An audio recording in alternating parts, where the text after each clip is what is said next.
Atos capítulo 16, nós vamos olhar o texto a partir do versículo de número 11. Atos 16, a partir do 11.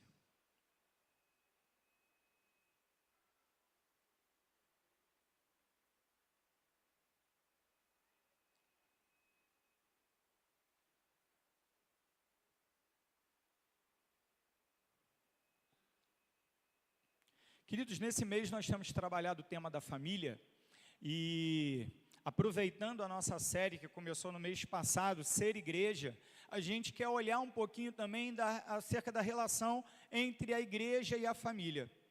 E o que eu quero afirmar para você nessa manhã é que a igreja local é uma família de famílias. A igreja local é uma família de famílias. A gente tem tido aqui um tempo de ter uma conversa um pouco doutrinária, não é? Mas eu quero que nessa manhã a gente possa compreender um pouquinho também, à luz da doutrina da igreja e da experiência da plantação, da fundação da igreja na cidade de Filipos, pelo apóstolo Paulo e seus companheiros de viagem. Nós queremos aplicar isso também à vida familiar. Eu queria perguntar para você, eu gostaria de começar com uma pergunta, com um questionamento para cada um que está aqui. Quantos aqui tiveram uma bênção ou algumas bênçãos dadas por Deus sobre a sua família através da igreja, dessa igreja ou de outra? Quantos aqui tiveram as suas famílias abençoadas pela igreja? Levanta a mão. Quase todo mundo. Quase todo mundo. E eu creio que a resposta a essa pergunta deveria ser sim para todo mundo. Pelo menos para todo mundo que é membro da igreja, para todo mundo que é crente no Senhor Jesus. Só que às vezes a gente não consegue estabelecer essa relação entre a nossa família e a igreja. A gente acha que são coisas distintas, que são coisas separadas. A gente acha que a nossa vida familiar e a nossa vida como igreja andam em direções distintas. À luz desse texto, nós aprendemos que não é assim. Pelo contrário, a igreja é uma família de famílias. A nossa família abençoa a grande família da nossa igreja. Ao mesmo tempo, a igreja abençoa a casa de cada um de nós. E isso a gente consegue perceber na experiência de Lídia e do carcereiro, dois dos fundadores da igreja de Filipos. Leamos a palavra do Senhor a partir do versículo 11. É um texto longo, irmãos, eu gostaria de pedir a sua atenção. Acompanhe na Bíblia, acompanhe na sua Bíblia. Atos 16, 11 até o 40. Atos 16, 11 a 40. Vamos ler a palavra do Senhor. Tendo, pois, navegado de Troade, seguimos em direitura a Samotrácia no dia seguinte, a Neápolis e dali a Filipos, cidade da Macedônia, primeira do distrito e colônia. Nesta cidade permanecemos alguns dias. No sábado saímos da cidade para junto do rio, onde nos pareceu haver um lugar de oração. E assentando-nos falamos às mulheres que para ali tinham concorrido. Certa mulher chamada Lídia, da cidade de Tiatira, vendedora de púrpura, temente a Deus, nos escutava. O Senhor lhe abriu o coração para atender às coisas que Paulo dizia. Depois de ser batizada, ela e toda a sua casa, nos rogou, dizendo: se julgais que eu sou fiel ao Senhor, entrai em minha casa e aí ficai. E nos constrangeu a isso. Aconteceu que, indo nós para o lugar de oração, nos saiu ao encontro uma jovem possessa de espírito adivinhador, a qual, adivinhando, dava grande lucro aos seus senhores. Seguindo a Paulo e a nós, clamava, dizendo: estes homens são servos do Deus Altíssimo, e vos anunciam o caminho da salvação. Isto se repetia por muitos dias. Então Paulo, já indignado, voltando-se, disse ao Espírito: em nome de Jesus Cristo eu te mando, retira-te dela. E ele, na mesma hora, saiu.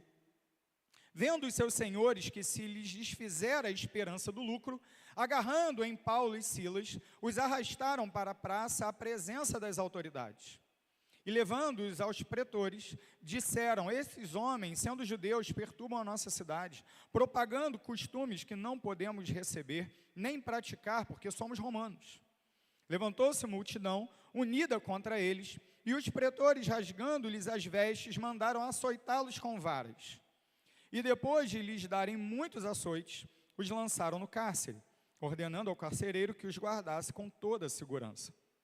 Este, recebendo tal ordem, levou-os para o cárcere interior e lhes prendeu os pés no tronco.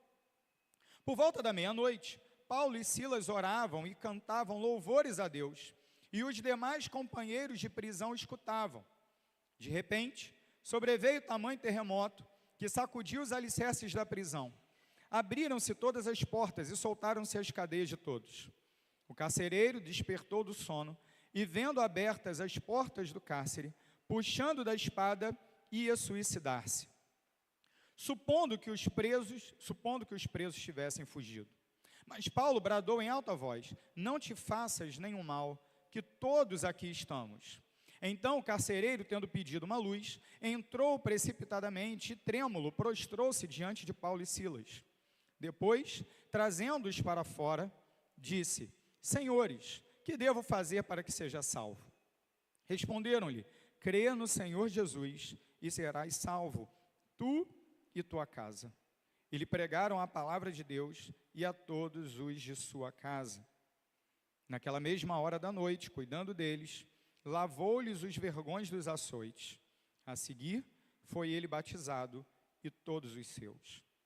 Então, levando-os para a sua própria casa, lhes pôs à mesa, e com todos os seus manifestava grande alegria por terem crido em Deus.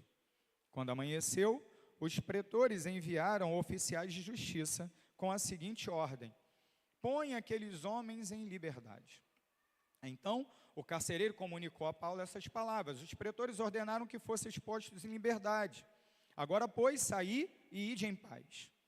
Paulo, porém, lhes replicou: sem ter havido processo formal contra nós, nos açoitaram publicamente e nos recolheram ao cárcere, sendo nós cidadãos romanos?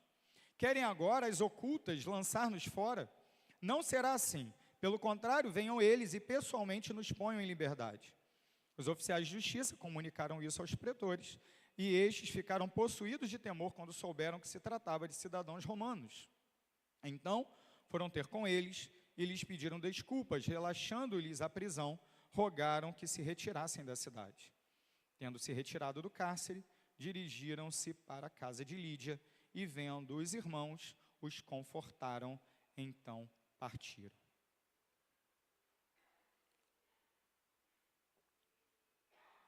Vamos orar. Santo e bendito Deus, estamos diante da Tua palavra. E o nosso pedido, a nossa súplica nessa manhã, é que o Senhor toque o nosso coração e fale de forma profunda a cada um de nós. Que as nossas casas sejam verdadeiras pequenas igrejas, mas que estão profundamente conectadas com a igreja maior, sendo, portanto, extensão dela. E que a nossa igreja seja verdadeiramente comprometida com o investimento nas famílias, com o cuidado das famílias e com a mensagem poderosa que as nossas famílias podem proclamar ao mundo através de casamentos santos, de relações entre pais e filhos que sejam bondosas, marcadas por uma vida coerente com o Evangelho. Ah, Deus, que de fato as nossas casas sejam verdadeiras agências missionárias, onde o Senhor tem nos plantado. Fala conosco, é a nossa oração, em nome de Jesus. Amém. Queridos, estamos diante de uma história que está inserida na segunda viagem missionária do apóstolo Paulo. E aqui, diante da indicação que o Senhor fez a Paulo, Paulo e seus companheiros, Lucas e Silas, pelo menos, talvez alguns outros companheiros, nós não sabemos, eles se deslocam para a Europa. A intenção inicial do apóstolo Paulo era voltar à província da Ásia, a parte asiática da Turquia, e retornando àquele lugar, visitar as igrejas que Paulo já havia plantado, os irmãos que ele já conhecia. Mas o Senhor, de maneira muito clara, orienta o apóstolo a ir até a Europa. O início do capítulo 16, a partir do versículo 11, narra essa viagem. Os locais por onde eles passaram, não é a nossa maior preocupação aqui, mas se você quiser, você pode depois olhar no mapa e identificar essas regiões, Troade, Samotrácia, Neápolis, mas o nosso foco aqui está na cidade de Filipos.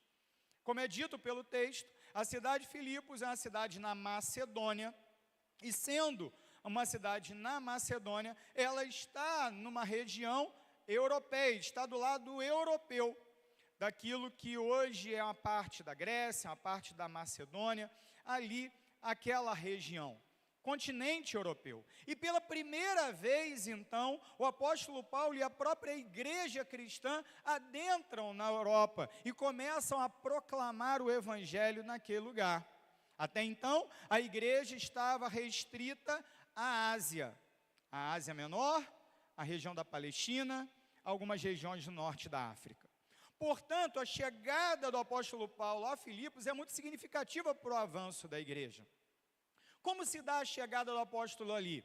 Ele encontra um lugar, talvez um jardim, ou um lugar tranquilo, que é chamado aqui de lugar de oração. Ele identifica logo um lugar de oração. E naquele lugar, ele se encontra com um grupo de mulheres. Entre essas mulheres, uma que se chamava Lídia. E aquela mulher, de uma posição social privilegiada, diz que ela era vendedora de púrpura, um negócio muito lucrativo naquela época. Aquela mulher ouve o evangelho, reconhece Jesus como seu Salvador, e então ela e toda a sua casa são batizados. Olha que coisa interessante.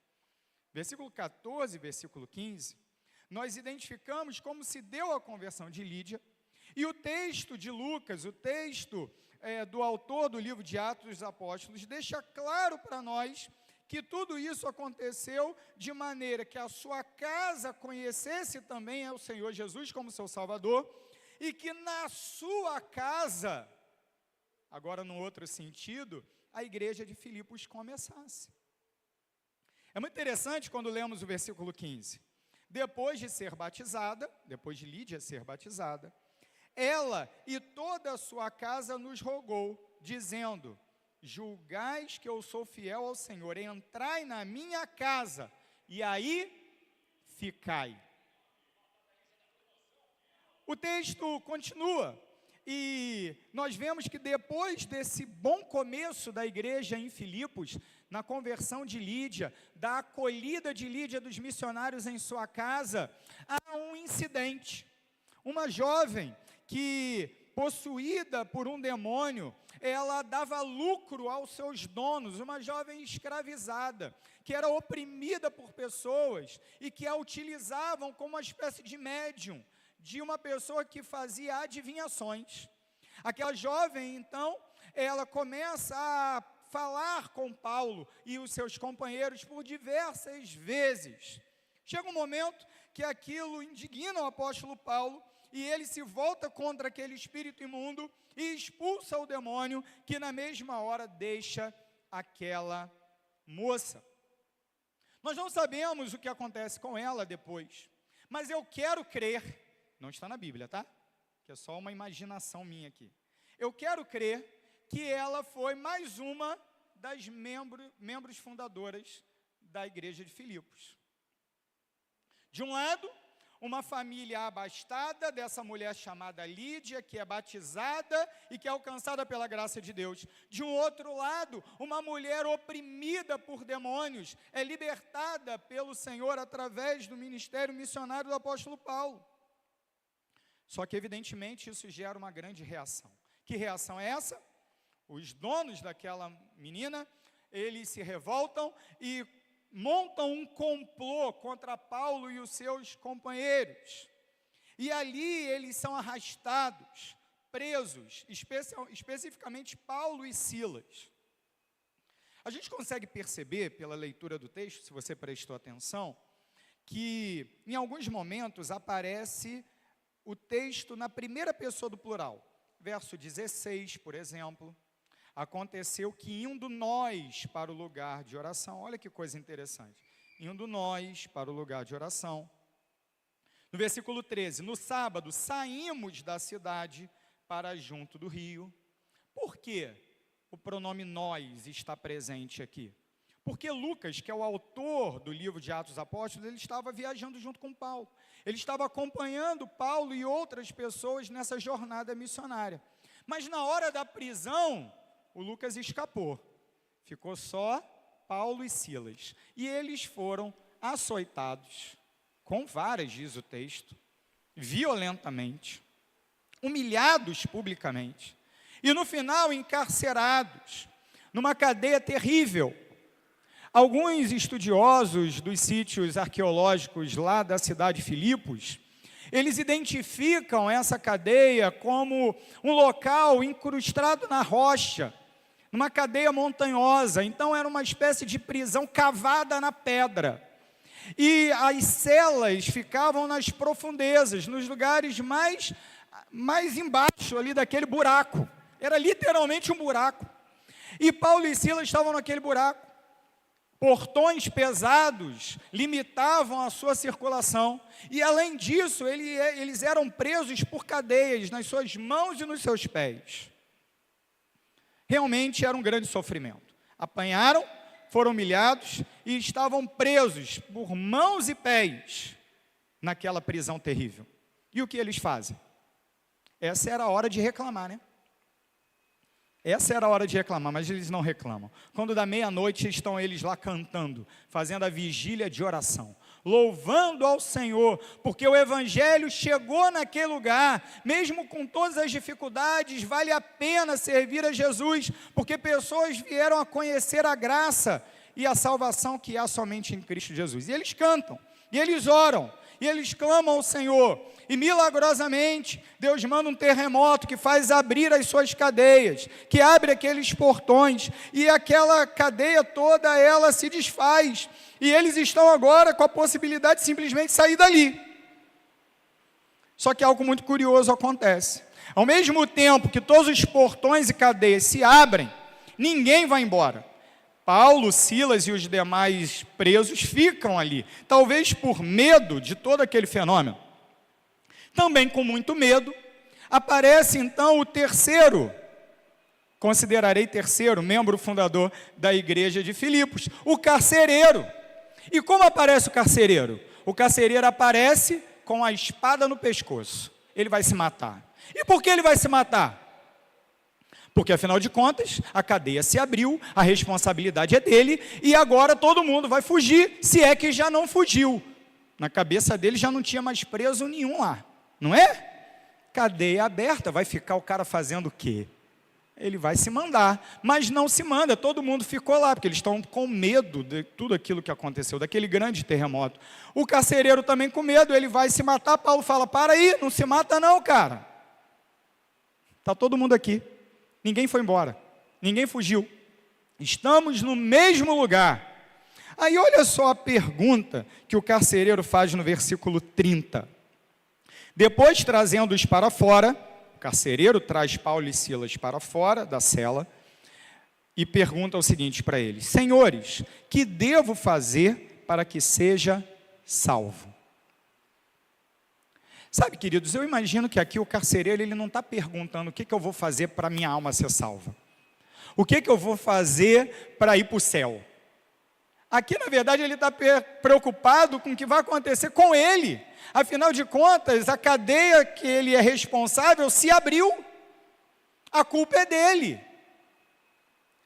O que eu vou fazer para ser salvo? Mas Paulo, ele não responde de qualquer maneira. Porque ele sabe que a maior necessidade daquele carcereiro não é se livrar das consequências de uma eventual fuga dos seus aprisionados, Mas ele sabe que a pior condição daquele carcereiro e de cada um de nós seres humanos é nosso afastamento, nossa alienação da presença do nosso Deus. Aquele carcereiro não conhece ao Senhor Jesus, ele não conhece a Deus, e porque não conhece a Deus, ele precisa de Deus.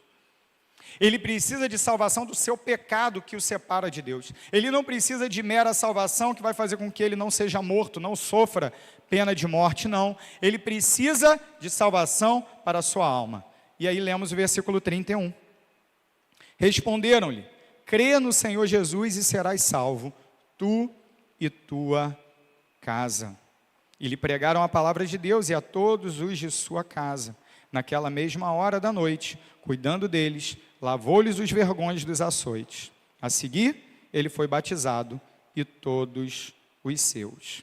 Então, levando-os para a sua própria casa, de novo, percebeu?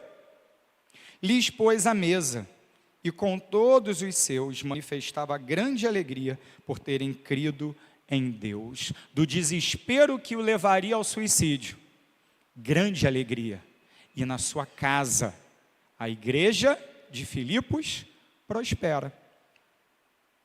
Como a história termina? Paulo e Silas voltam para a cadeia. Eles podiam sair de lá, afinal, né? Só sair. É claro que, como todo preso, eles não queriam ficar lá, mas eles voltam para lá e esperam o outro dia. E lá no outro dia, mandam oficiais de justiça, na surdina, libertar aqueles homens. Podem sair, eles não tinham cometido crime nenhum, afinal. Só que Paulo fala, não é assim que a banda toca, não. Vocês estão achando que é bagunça? Não é não. Nós somos cidadãos romanos e não se trata cidadão romano assim. Se alguém vai nos soltar, que venham eles aqui nos soltar. Vocês estão achando que estão falando com quem? E aí, aqueles homens se tomam de temor, as autoridades ficam com muito medo, porque eles sabiam que tudo aquilo que eles tinham feito era ilegal, têm medo das consequências e pedem encarecidamente para Paulo simplesmente ir embora de Filipos. Essa é a história. Mas como acaba a história? Olha o verso 40. Tendo-os retirado do cárcere, dirigiram-se para a casa de Lídia, e vendo os irmãos, os confortaram. Então, partiram. Para onde eles voltam? Para casa. Para a primeira casa alcançada em Filipos, a casa de Lídia. Você notou? Às vezes em que aparece a palavra casa. Quais lições nós tiramos dessa história? E como nós podemos aprender a ser igreja a partir dessa história? Primeira coisa que eu gostaria que você observasse é que esse não é um relato de algo, de um evento familiar. O relato, a ênfase de Lucas aqui é falar sobre a plantação de uma igreja. Mas a semelhança da casa de Lídia e da casa do carcereiro, as igrejas do Senhor Jesus no decorrer dos séculos têm surgido dentro de casas. E o meio pelo qual o Senhor edifica a sua igreja é alcançando famílias. Em primeiro lugar, a igreja é uma família de famílias, porque o evangelho veio para alcançar a família. Sabe, irmãos, não é um bom sinal, e receba com carinho o que eu vou falar agora, por favor. Não fique chateado comigo. Mas não é um bom sinal quando a gente vê uma única família, em que todos são crentes, mas que cada um é de uma igreja diferente. Uma casa, às vezes, de 3, 4, 5 pessoas, membros da mesma família. E às vezes 1, 2, 3, 4 igrejas diferentes. Claro que eu não estou falando do filho que foi morar longe, da filha que casou. Não estou falando disso. Mas você está entendendo o que eu estou querendo dizer? Se há união num lar, e cada um está num canto, por quê? Tem que ter uma boa razão. Não é verdade? Essa família, ela anda junta com o Senhor? Ou cada um anda num rumo diferente? É algo para se pensar, não é? Ah, pastor, mas às vezes há bons motivos. Eu sei que há bons motivos.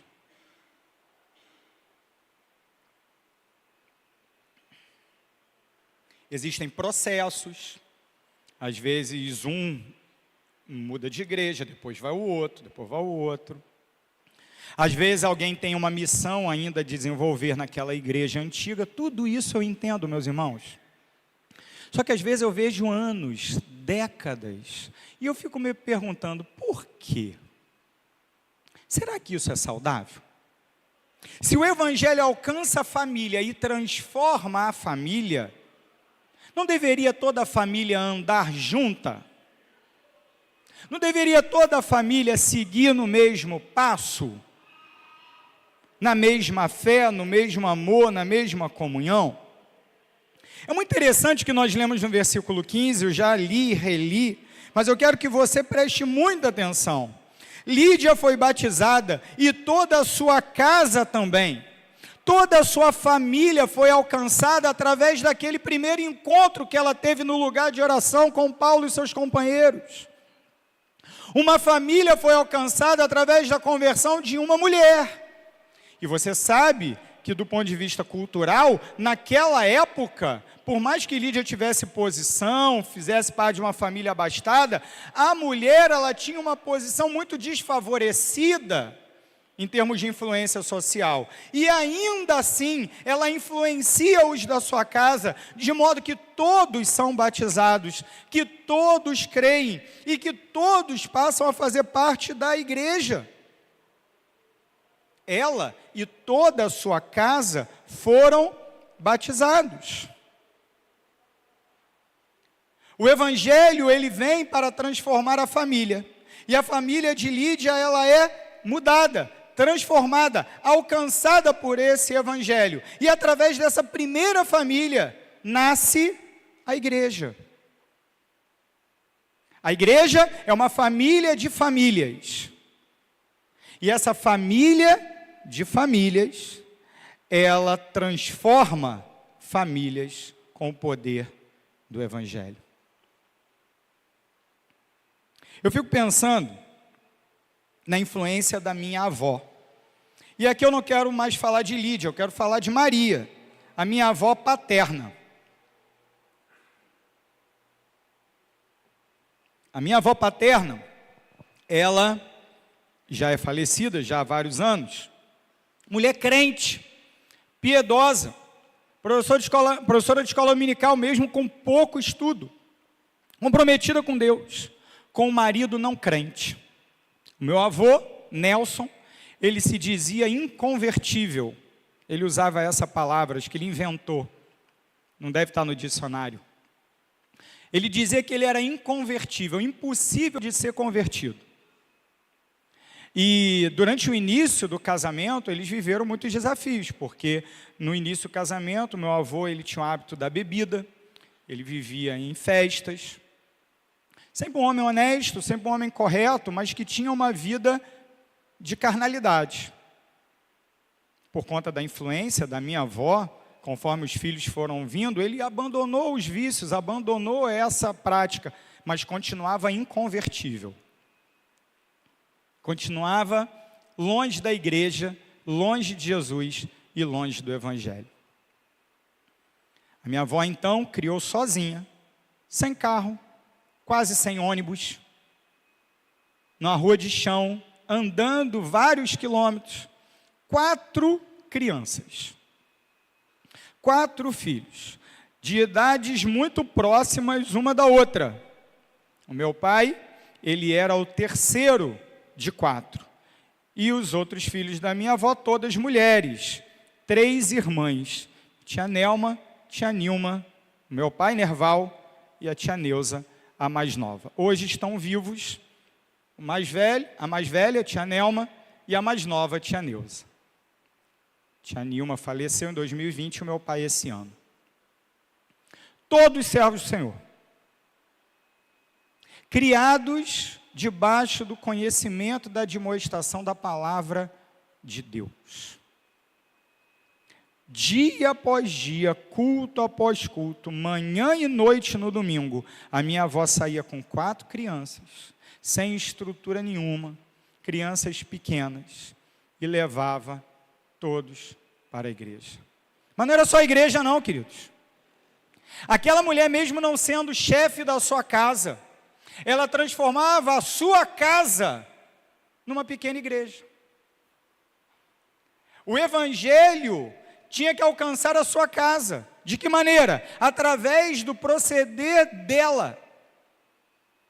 E assim ela decidiu fazer.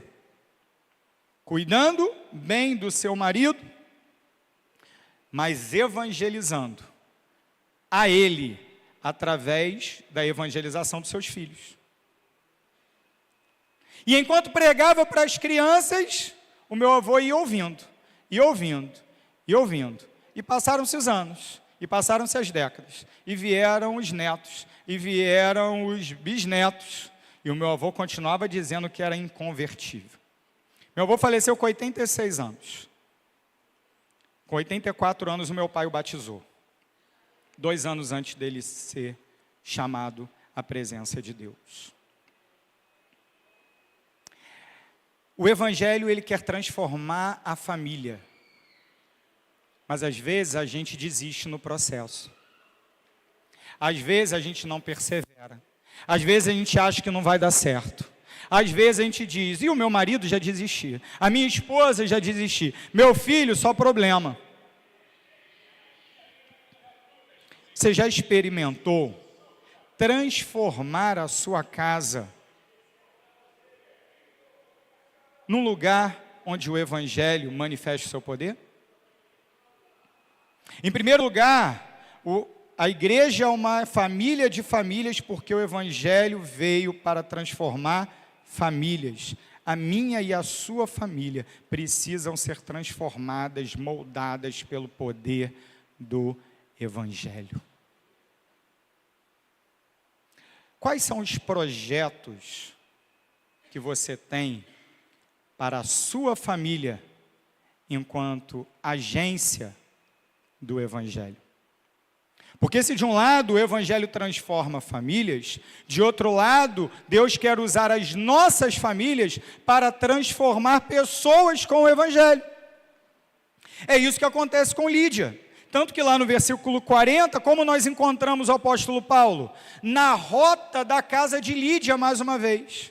Depois de todo aquele episódio da prisão, de todo aquele sofrimento, para onde ele vai?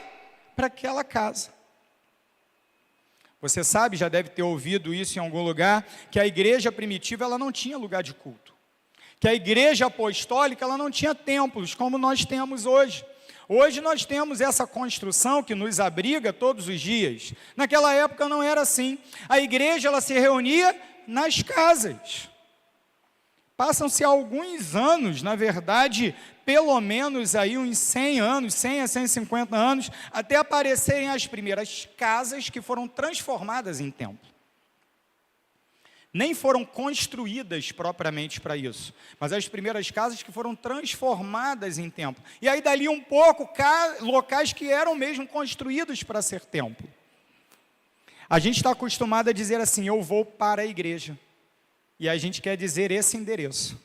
Avenida Ministro Fernando Costa, 737. Vou para a igreja. Você já parou para pensar que daqui a pouco, quando você sair daqui, você também vai para a igreja? É ou não é? Quem vai para a igreja quando sair daqui? Eu vou. A minha casa é uma pequena igreja. Pela misericórdia de Deus, nós somos crentes. Nós servimos a Jesus. Ontem o Guilherme voltou todo feliz, pastor. Porque ele foi para o campeonato dos embaixadores do rei. E aí quando volta com medalha, sabe como é, né? Ainda mais menino. Voltou feliz da vida. E uma coisa que eu acho muito legal é o seguinte. O Guilherme, ele vai para a embaixada. E aí a gente pergunta, e aí Guilherme, como é que foi lá a embaixada? Ah, pai, foi isso, foi aquilo e tal, tal. E aí logo depois ele pergunta assim, E aí, quando que vamos começar lá em Seropédica? Fala, você vai terminar seu último posto, está no último posto, né? A meta dele de embaixador do rei. Vou terminar o último posto e vou ajudar lá em Seropédica também a implantar os embaixadores do rei. Que coisa legal é isso, cara. Eu fico feliz da vida. Eu não sei nem se vai mesmo, né? Sei, ele é só um menino. Tem os irmãos aí que já estão trabalhando para esse propósito e vão começar antes do Guilherme terminar o último posto dele lá em Campo Grande. Mas a realidade é que só de você ouvir essas ideias, só de você ouvir esses desejos, isso já é alguma coisa que anima muito o nosso coração. Eu vou sair daqui, eu e Josi, e a gente vai para a igreja.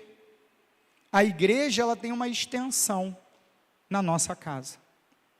Por quê? Porque a sua família e a minha família são a agência do reino de Deus, para que o poder do evangelho alcance outras pessoas. O evangelho transforma famílias. As famílias são a agência de Deus para proclamar o evangelho em todo o seu poder.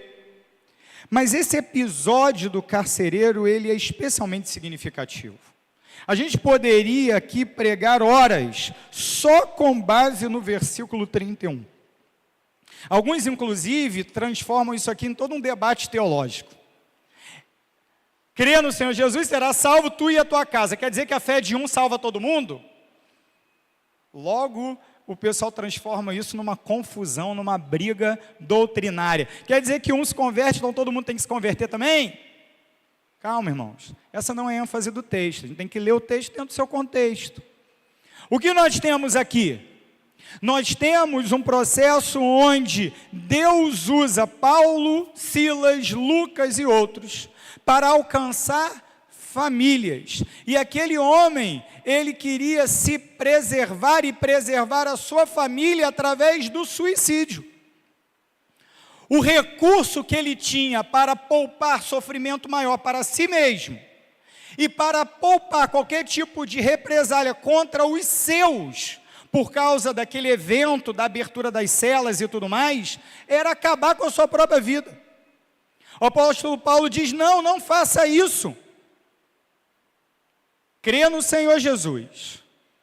E mais do que a tua pele será salva, e mais do que a tua família será salva de qualquer represália por causa da tua falha como carcereiro aqui, você, a sua alma, a sua vida e a de todos os seus serão salvos mediante a fé em Cristo Jesus. Meus irmãos, existem famílias pedindo socorro, existem famílias vivendo em profundo desespero, existem famílias que já estão quebradas, não é que vão quebrar e a gente vai aconselhar, trabalhar com a Bíblia, com o Evangelho, para não quebrar, não é isso, tem família que já quebrou, e as pessoas que compõem essas famílias estão aqui, elas vêm até aqui, elas batem na nossa porta, e elas clamam por socorro, o que devo fazer para ser salvo? Todo dia, pessoas adentram este lugar com a mesma pergunta do carcereiro de Filipos. Minha família está em frangalhos, a minha vida está destruída, o que posso fazer para ser salvo?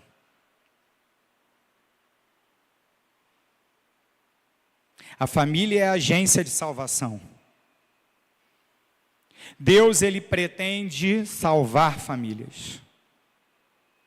Mas tudo isso só pode acontecer quando esse chamado que Paulo faz ao carcereiro é respondido positivamente por cada um de nós. Crê no Senhor Jesus e será salvo, tu e a tua casa. Como você chegou até aqui? Como você chegou até essa igreja? Alguns chegam com aquela união que é sabor casamento.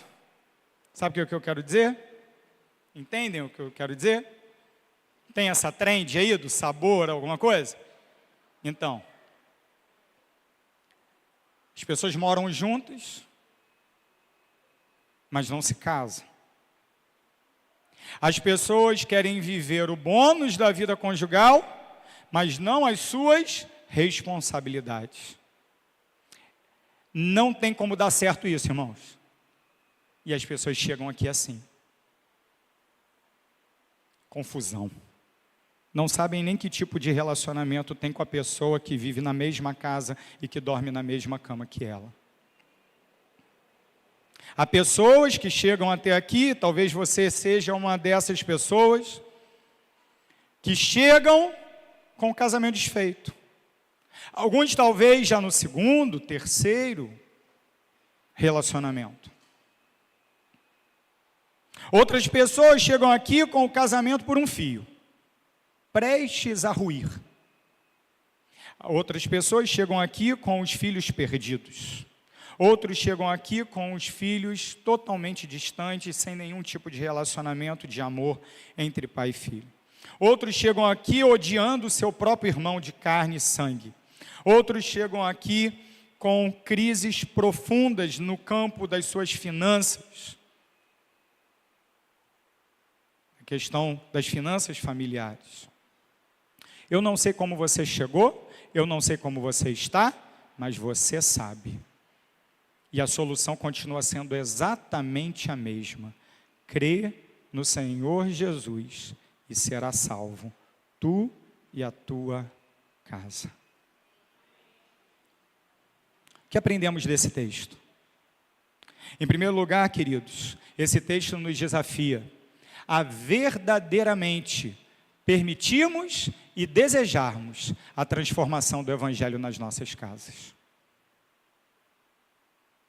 Como muitas vezes nós somos ávidos, rápidos, sagazes, perspicazes em anunciar o Evangelho, em falar do Evangelho, quando estamos aqui na igreja, seja na escola dominical, seja num pequeno grupo, numa reunião de ministério, seja o contexto for.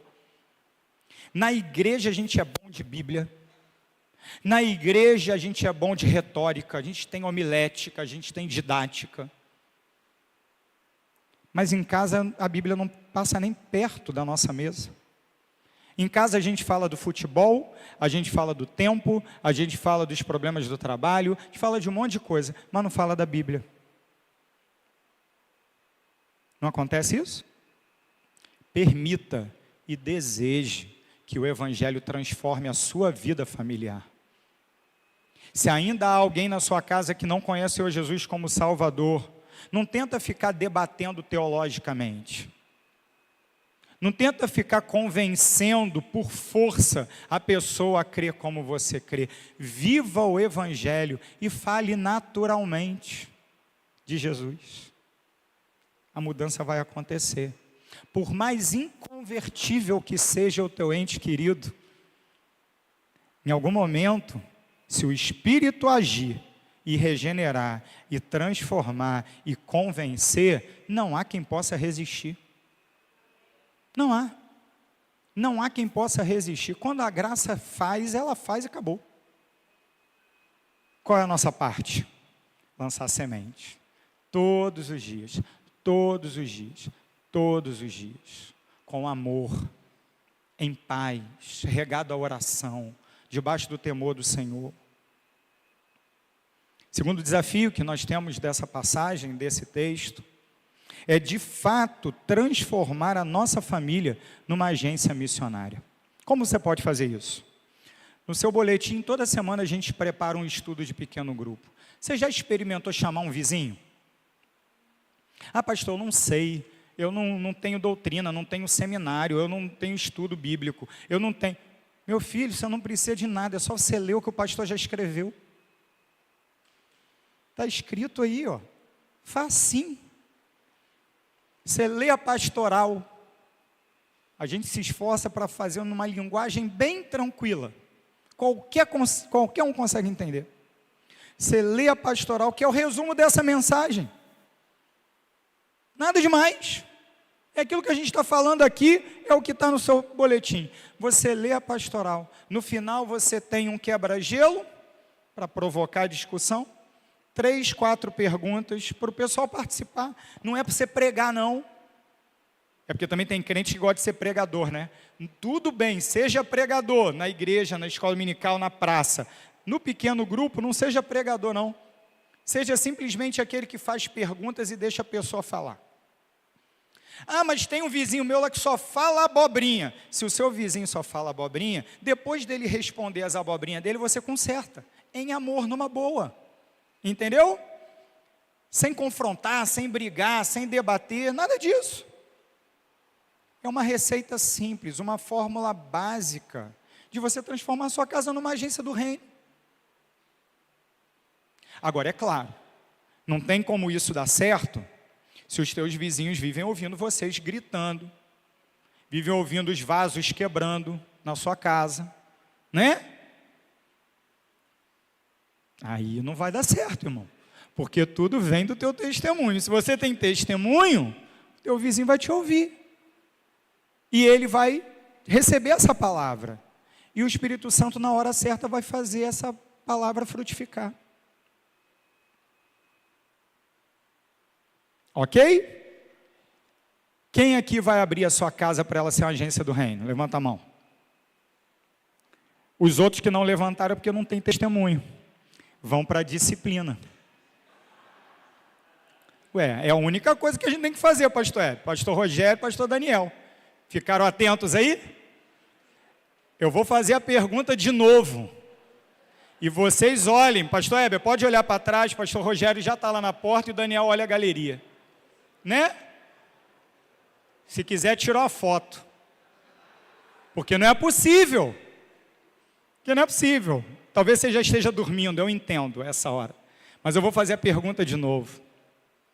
Quantos aqui vão abrir a porta da sua casa para que a sua casa seja uma agência do reino para transformar vidas? Levante sua mão. Olhou aí, Daniel? Olhou? Olhou, Rogério? Olhou, Hebe? É, quem não levantou a mão, a gente conversa essa semana aí. Meus irmãos, nós somos igreja de Jesus e a minha casa também é igreja. Eu tenho a responsabilidade de alcançar aquelas pessoas que estão perdidas com a mensagem da salvação. E isso só vai acontecer se eu tiver intencionalidade. Se eu ficar esperando, não vai acontecer nada. Sou eu que tenho que fazer alguma coisa, eu que tenho que ir, eu que tenho que buscar, eu que tenho que convidar, eu que tenho que plantar semente. Terceiro e último desafio. Se você está desesperançado em relação à sua família, ou em relação à sua vida, ou em relação à sua fé, eu não tenho muito o que dizer, só repetir. Crê no Senhor Jesus e será salvo, tu e a tua casa. Se você ainda não crê, creia hoje. Se você está em dúvida, está fraco, procure ajuda, mas continue crendo, continue firme, continue na rocha, porque assim, a tua família será uma parte efetiva de uma família de famílias que vão transtornar essa cidade, que vão transformar esse mundo para a glória de Deus. Amém?